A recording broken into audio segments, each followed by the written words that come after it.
Hello guys, once again, good day to each and everyone who are watching this video. And how is your day? How is your life so far? So far, my life is struggling. Oh, not really struggling, but it's normal life.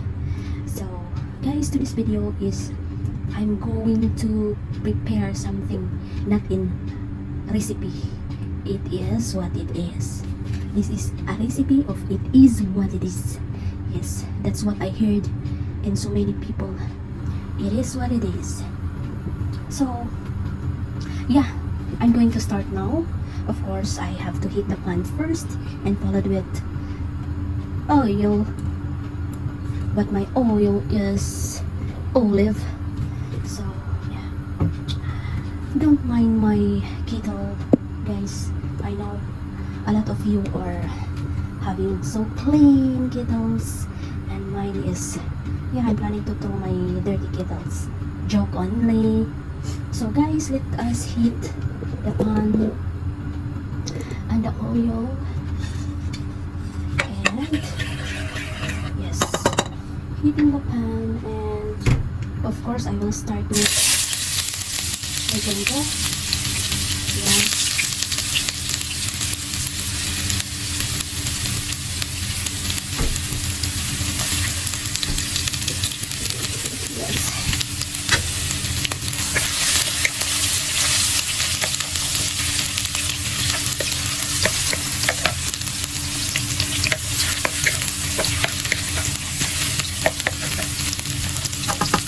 And followed by the lemongrass,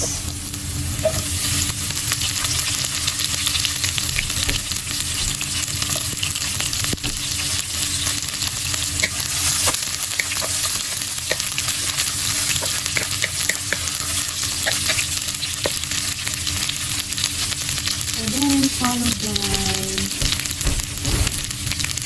the onion. It's a red onion.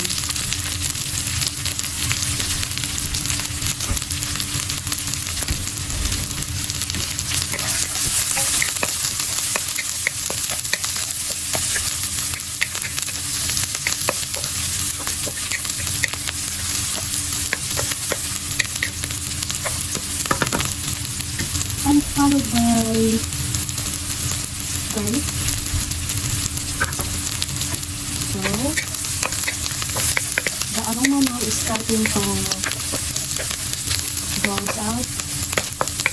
I smell the aroma of the spices.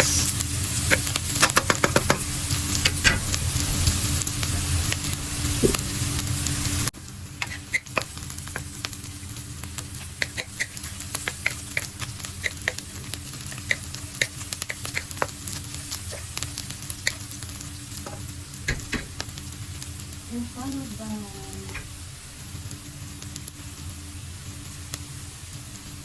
potato.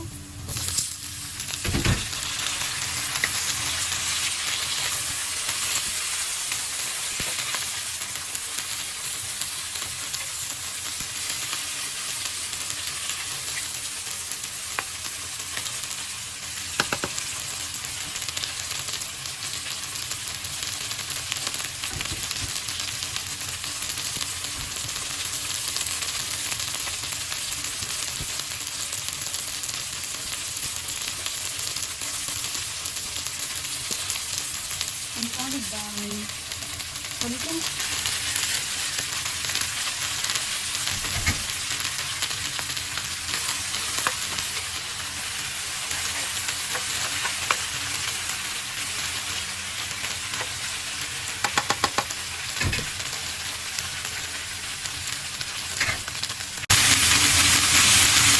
And now followed by this is bottle gourd. So, yeah. Just like that.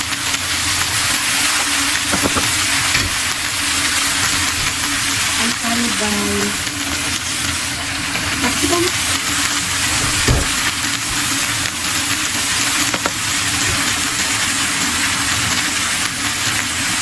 And followed by this is cabbage.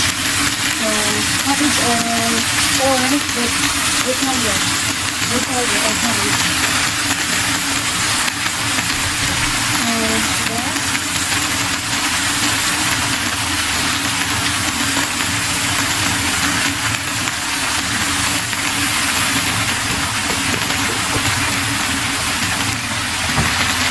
And I have to cook some hot water, like 1 cup. 1 cup of that. And then, after that, cover. So I have to cover this. And maybe in 5 minutes, I have to check what happened to the vegetables. Yes. See you guys in a bit. Hi guys, welcome back. Now it's 5 minutes after. So I'm gonna check what happened. Now let me add this sardines. Oh my god. My god. Okay. So I want to add 2 of the sardines.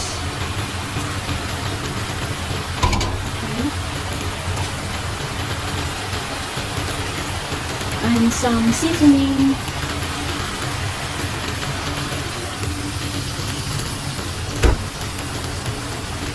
And some cubes. Okay.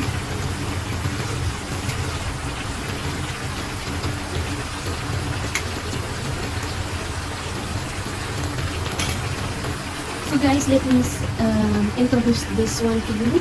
This is a Binagoongang manok or chicken with bagoong.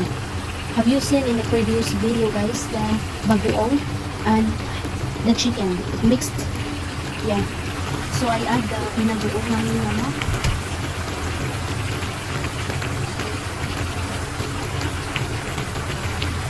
So I add the Binagoongang manok into yes.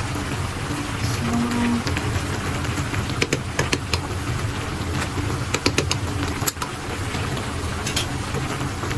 let me stir this one, and yeah, I have to, yeah, just like that.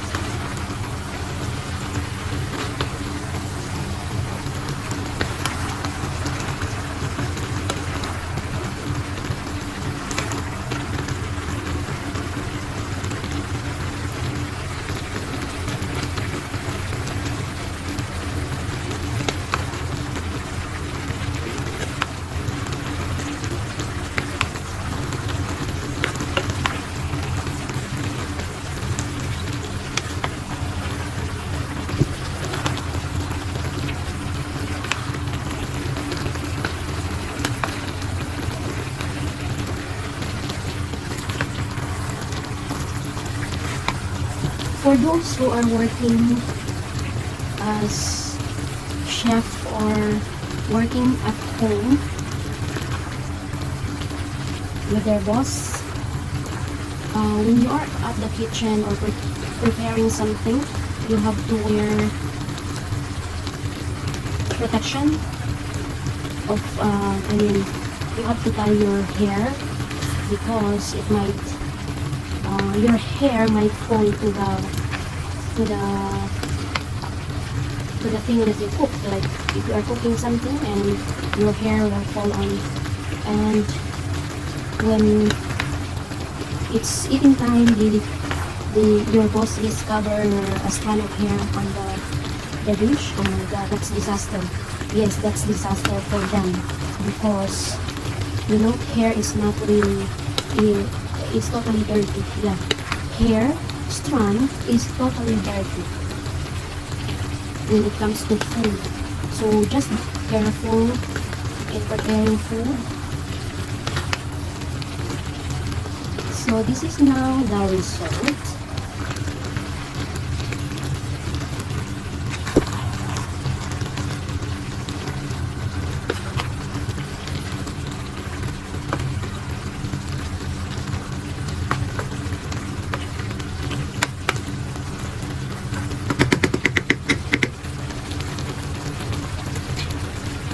And let me cover again.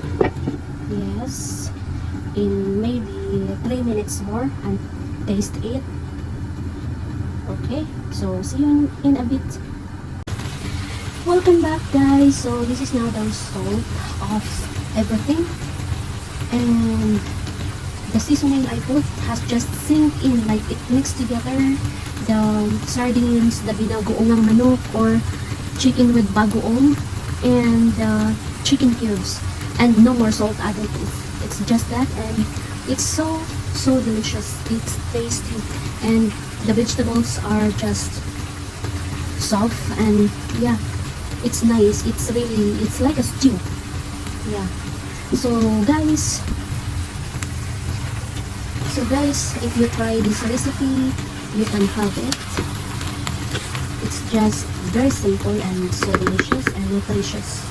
So yeah, thank you for watching this video, and see you again in my next one. Bye bye. Please subscribe to my channel and click the notification bell for updates. And yeah, bye bye. Take care. Have a great day, everyone. Bye.